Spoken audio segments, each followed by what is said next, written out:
Ahora escuchemos al pastor Juan Germán Ortiz con el tema Para la Conquista, basado en Josué 1:5. No le cambies, este es tu programa Creyendo en lo Imposible. Mi nombre es Gloria Salvador. Josué 1, del 1 al 5. Aconteció después de la muerte de Moisés, siervo de Jehová, que Jehová habló a Josué, hijo de Nun, servidor de Moisés, diciendo: Mi siervo Moisés ha muerto. Ahora pues, levántate y pasa este Jordán, tú y todo este pueblo, a la tierra que yo les doy a los hijos de Israel. Yo os he entregado, como lo había dicho a Moisés, todo lugar que pisare la planta de vuestro pie, desde el desierto y el Líbano hasta el gran río Éufrates, toda la tierra de los heteos, hasta el gran mar donde se pone el sol, será vuestro territorio. Nadie te podrá hacer frente en todos los días de tu vida. Como estuve con Moisés, estaré contigo. No te dejaré ni te desampararé. Alguien ha dicho que hay dos grandes días en la vida de una persona: el día en que se nace y el día en que se descubre para qué. Es decir, no basta con haber nacido, es menester descubrir para qué hemos nacido. Déjeme decirle que Josué descubre para qué está. Está para entrar a la tierra prometida y está para conquistarla. Para la conquista de nuestra tierra prometida, porque aunque usted no lo crea, todos delante de nosotros tenemos una gran tierra, una tierra prometida, que es menester que usted, que yo, que nosotros conquistemos. Bueno, para la conquista de nuestra tierra prometida tenemos tres recursos. En primer lugar, para la conquista tenemos una promesa divina. Y déjeme decirle en relación de la promesa dos aspectos. El primero, una promesa para cualquier desafío de la vida. La vida se constituye, se teje de desafíos. Pues para cualquier desafío nosotros tenemos una promesa de parte de Dios. Fíjense lo que dice: mi siervo Moisés ha muerto. Ahora pues, levántate y pasa este Jordán a la tierra que yo les doy. Antes de entrar a la tierra prometida, era menester cruzar el Jordán. El Jordán era un río caudaloso. ¿Por qué se constituye en un reto? ¿Por qué se constituye en un desafío? Porque no había puentes y no había barcas para mover de un lado al otro a todo ese pueblo. Era un desafío para Josué. Por mucho tiempo, cuando la gente venía, por ejemplo, a la consejería, yo le decía a una persona: no tienes que temer. ¿Por qué? Porque sencillamente Jesús nunca te va a pedir algo que no puedas hacer. Y a veces nosotros vamos con esa mentalidad, pensando que Jesús nunca nos va a pedir algo que nosotros no podamos hacer. Pero lo cierto es que cuando vamos a la Biblia, nosotros descubrimos en la Biblia que sencillamente Dios y Jesús van a pedir de nosotros algo que no podemos hacer. Muchas veces Jesús nos va a pedir algo que no podemos hacer y que se torna en un desafío. Por ejemplo, el desafío de muchos, ¿cuál es? Bueno, hay gente que su desafío es vivir. ¿Por qué? Porque se encuentra en la sala de un hospital. ¿Por qué? Porque la amenaza de la muerte se cierne sobre ella. ¿Por qué? porque no sabe si hoy va a ver la vida o mañana la va a contemplar. Lo cierto es que vivir es todo un desafío. Déjeme decirle que hay personas que tienen miedo vivir, personas que tienen miedo salir, personas que tienen miedo en un momento dado. Hay personas que sucumben ante el fracaso. ¿Por qué? Porque el fracaso lo contemplan como fracaso y no como la oportunidad de aprender algo. Y cuando la persona contempla el fracaso como fracaso y se considera un fracasado, entonces esa persona sucumbe y tiene un reto delante de ella, que convertir ese fracaso en algo positivo, en algo de bendición. Todos nosotros tenemos hábitos, pero algunos de nuestros hábitos nos echan a perder. Ahora, no podemos vivir sin hábitos. ¿Qué es lo que tenemos que hacer? Es cambiar nuestros hábitos. Los hábitos destructivos, negativos, tóxicos, los debemos de cambiar por hábitos positivos, fructíferos, buenos. Y todo eso se torna en un desafío. ¿Qué con el carácter? Hay personas que son como una ametralladora, quietecitas, quietecitas, quietecitas. Pero ¿qué pasa cuando despiertan y entonces empiezan las ráfagas? En un momento dado son capaces de destruir todo lo que habían construido. Ahora, al desafío de tu tierra prometida, la tierra que tú tienes delante, el reto que tú tienes delante, el logro que tienes que conseguir, déjame decirte que tú le debes de poner nombre hoy. Ponerle nombre hoy, y en el nombre de Jesús, a partir de hoy, enfrentarlo hoy.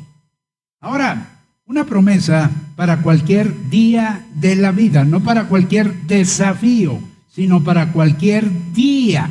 Fíjate lo que dice: nadie te podrá hacer frente. ¿Cuándo? En todos los días de tu vida. Dios, ¿qué hace? Toma todos los días de tu vida y los contempla. Y entonces te dice: nadie te va a poder hacer frente en todos los días de tu vida. Nadie te va a poder hacer frente. Déjeme decirle que esta promesa es una promesa que se reclama con los pies. Yo no sé si usted alguna vez había pensado que alguna promesa de Dios se reclamara con los pies.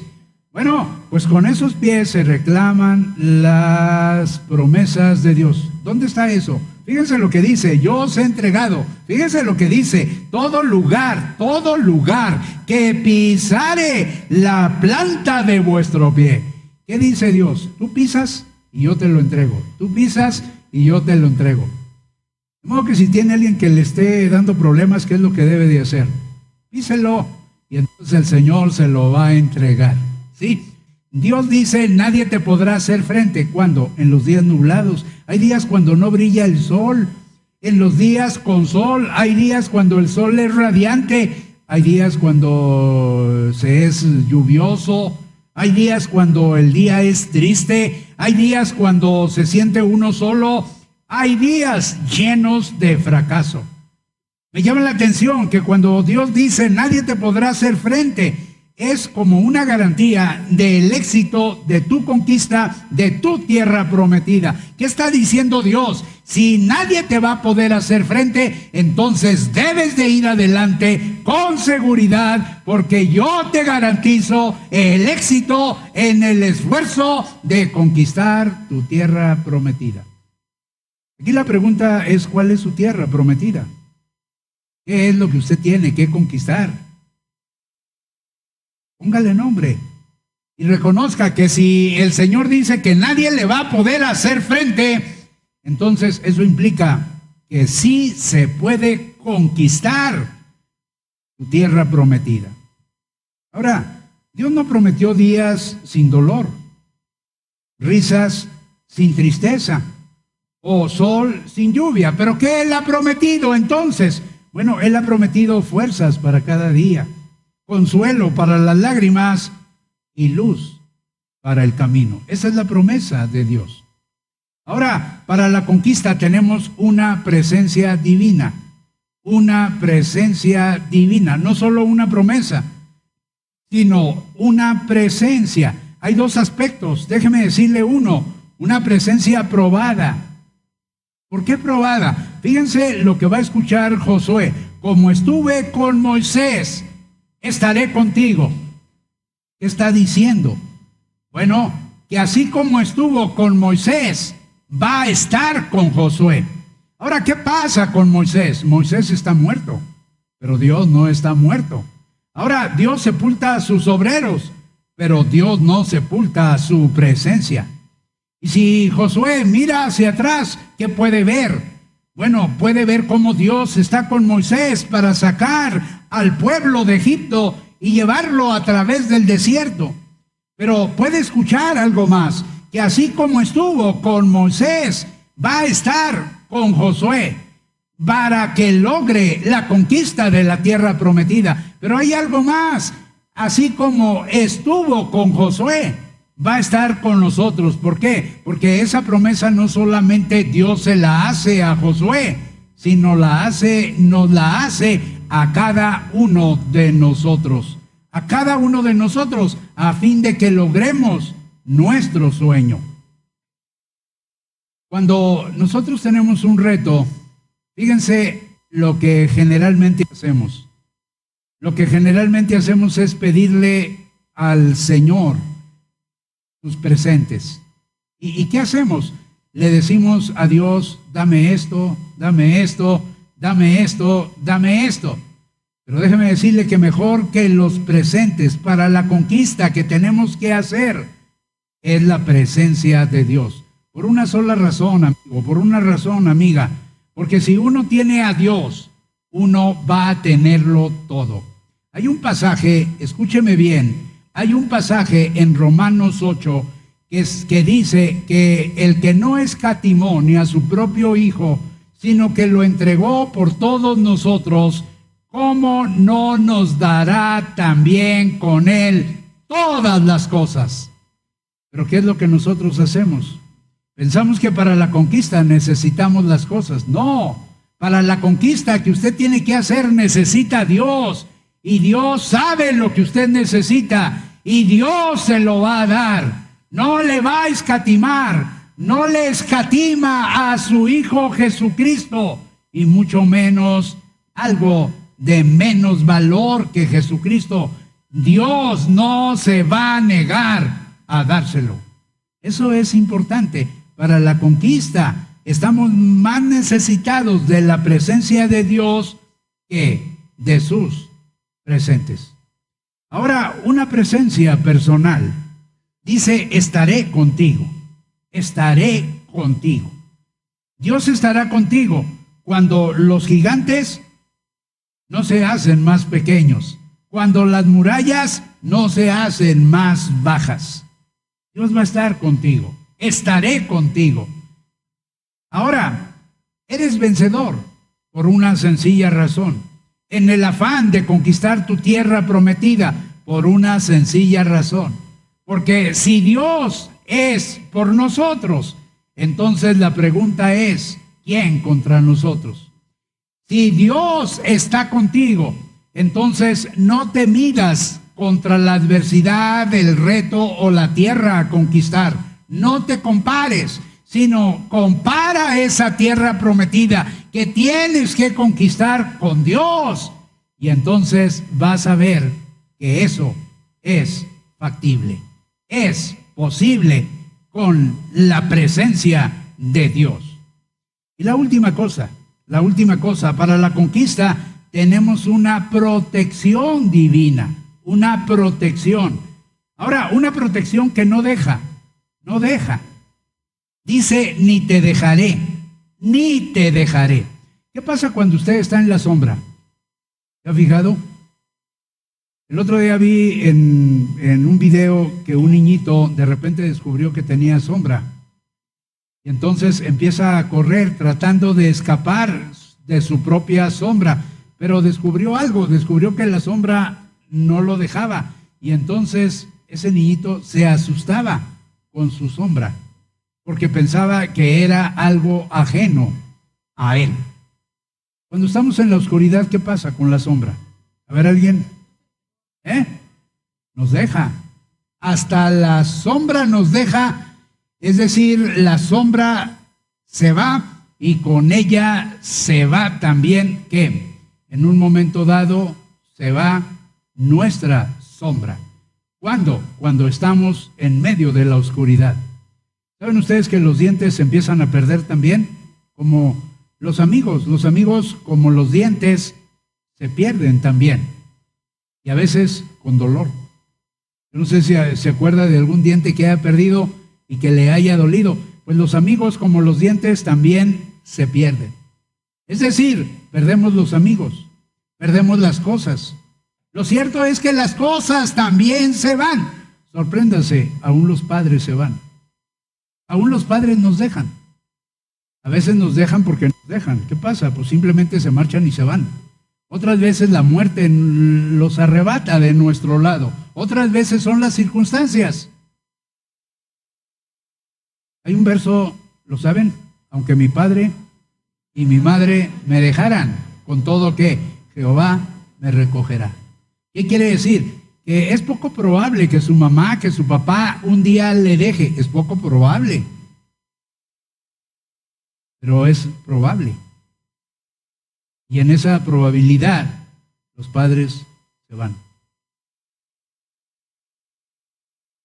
Déjeme decirle que muchas veces nos sentimos solos. Es más, no nos sentimos solos, estamos solos. ¿Saben ustedes cuál es la peor soledad? La que se vive estando casado.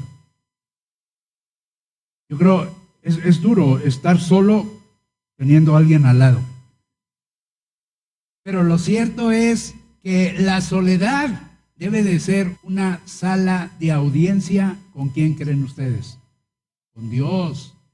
Es decir, nuestra soledad debe de ser una sala en la que nosotros hablemos ¿con quién? Con Dios. Y si nosotros hablamos con Dios, entonces la soledad, ¿qué va a pasar? Se va a ir, se va a marchar y ya no va a estar. Cuando se dice, no te dejaré, yo quiero que reconozcan una cosa, que tenemos la palabra de un caballero, de alguien que va a cumplir, ¿qué? Su palabra, de alguien que no te va a dejar colgado, ¿de dónde? De la brocha. Cuando dice Dios a Josué, no te dejaré, quiere decir que no lo dejó. Y nosotros podemos leer acerca de Josué y descubrir que no lo dejó. Y si a Josué no lo dejó, entonces a ti tampoco te va a dejar. Cuando dice no te dejaré, es una orden de desalojo para tu soledad, la soledad que te abraza hoy. ¿Qué quiere decir? Que en vez de que te abrace la soledad, Dios quiere que abrazarte hoy y que tú sientas su presencia muy cerca de ti. La última cosa, una protección que no desampara, una protección que no deja. Bueno, déjeme hablarle de una protección que no desampara ni que desampararé. Me llama la atención que el amparo de Dios proviene de donde menos lo esperamos. Escúcheme bien, el amparo de Dios proviene de donde menos nosotros lo esperamos. Y el amparo de Dios va a venir con recursos poco probables. Yo quiero animarte a que tú le muestres a Dios tu fe y entonces Él te va a mostrar su protección. Su protección. ¿Han escuchado de la noche triste? ¿Qué pasó en la noche triste? No en la que usted tuvo, no, la noche triste que nos habla la historia, ¿sí? Que nos habla la historia. Bueno, le pusieron una pela bien puesta, ¿a quién? A Cortés. ¿Quiénes? Pues unos familiares nuestros, ¿verdad? Antepasados nuestros. Y entonces ahí estaba debajo de un arbolito. Sí, a mí me tocó todavía ver lo que decían que eran los restos de ese arbolito. Llore y llore por un lado, pero a beso y beso con la Malinche. ¿Sí? Entonces para poder tener ánimos de seguir llorando. ¿Sí? Déjeme decirle que posiblemente usted también tiene su arbolito. Y también allí usted está llorando. Desconsolado estaba Cortés, y a veces uno se siente desconsolado debajo de su arbolito. Lo cierto es que Cortés se sentía desamparado, y su desamparo lo estaba sufriendo debajo de ese arbolito. Un señor tenía una gata y ya no la quería más. Se fue al monte y antes de irse al monte tomó la gata y la tiró. Después de unos días, la gata regresó. El señor la volvió a tomar y la llevó a tirar hasta el otro lado del monte. La gata volvió. Desesperado, le preguntó a su compadre: oye, compadre, ¿cómo le puedo hacer para que esta gata ya no vuelva? Y entonces el compadre le empezó a dar algunas instrucciones. Cruza el monte, le dijo el compadre, ve al río y crúzalo, voltea a la derecha y luego a la izquierda y otra vez a la derecha, cruza el puente y allí deja la gata. Después de una semana, llegó el señor que había ido a tirar la gata con el compadre, todo sucio, cansado, hambriento, desvelado y sediento. Y el compadre le pregunta: ¿cómo te fue? Y el señor le contesta: hombre, compadre, si no es por la gata, no regreso. Déjame decirle que mejor que una gata es tener a Dios en nuestra vida. Mejor que tener la ayuda de una gata para poder regresar es tener a Dios en nuestra existencia, en nuestro corazón, en nuestra vida. Ahora, esto es posible. ¿Saben ustedes por qué? Porque Dios se interesa en nosotros, porque Dios quiere el éxito para nosotros. A mí me emociona mucho pensar que Dios no planea fracasos. Dios no está interesado en su fracaso, en su sufrimiento, en su dolor, en su pena. Dios está interesado en que usted pueda conquistar hoy, a partir de hoy, esa tierra prometida que le desafía y que se presenta delante de usted. ¿Qué es esa tierra prometida para usted? Pues quizá un reto, quizá un logro, quizá un sueño, quizá un hábito que cambiar. ¿Qué es? Bueno, quizá un proyecto que empezar, que asumir, que hacer a partir de hoy. Y déjeme decirle que Dios se compromete con usted, con su presencia. Dios le da su presencia, pero Dios también le hace una promesa a usted. Y Dios le da la protección a usted, la protección que usted necesita para que usted, como Josué, pueda convertirse en un conquistador. El plan de Dios es que triunfemos, hermanos. El plan de Dios no es que nos ocultemos, no es que nos quedemos enterrados allí donde el diablo quiere que simplemente tengamos encima una lápida. Déjeme decirle que Dios desea el éxito suyo. ¿Qué te pareció el tema? ¿Cuál es la conquista que tú quieres hacer? ¿Qué es ese miedo? ¿Qué es ese temor? ¿Qué es ese terreno, esa tierra que tú tienes que ir a conquistar? Yo estoy seguro que tú lo sabes y que en tu corazón y en tu mente en este momento, después de haber escuchado este mensaje, tú ya tienes presente qué es lo que te gustaría conquistar. Qué mejor saber que tienes a Dios en tu vida y que es una promesa, la que acabamos de escuchar en Josué. Nada más cámbiale y ponle tu nombre. Hazla tuya y vas a ver cómo Dios te lleva a conquistar ese miedo, ese temor, ese trabajo, lo que tú necesites para tu vida. Va a haber dificultades, sí las va a haber, pero Dios está contigo, así que ten fe, mucha fe, y vas a ver que vas a conquistar. Si tú no sabes cómo hacerlo, yo te invito a que nos acompañes el día de mañana. ¿A qué horas? A las 9, a las 10:15 o a la 1:15. Aquí hay muchas personas que hemos logrado conquistar, no todas nuestras batallas, pero seguimos luchando. ¿Por qué? Porque Dios está con nosotros. Si tú quieres ser un conquistador de tu propia vida a través de Dios, yo te invito a que nos acompañes el día de mañana, 9, 10:15 y 1:15. ¿En dónde? en Zarco número 50, en la Colonia Guerrero. Muy cerca del Metro Hidalgo, muy cerca de la estación del Metrobús Mina, caminando a unas cuadras de Reforma. Aquí estamos muy céntricos, así que no lo pienses y acompáñanos. Pero si no lo puedes hacer, hay otra forma, ¿verdad, May? Así es, llámanos, te estamos esperando. En Zarco 50 nos puedes marcar al 55 66 18 76, también al 55 66 91 63, también en Quiéreme 1440 nos puedes marcar al 10 35 00 43. Recuerda que siempre hay una voz amiga que está dispuesta a darte un consejo basado en la palabra de Dios, pero también escucharte para que tú le puedas decir cada una de las cosas que siente. Haz esa oración poderosa hoy para que tu vida pueda cambiar. Y no le cambies, siga aquí con nosotros en este tu programa, Creyendo lo Imposible.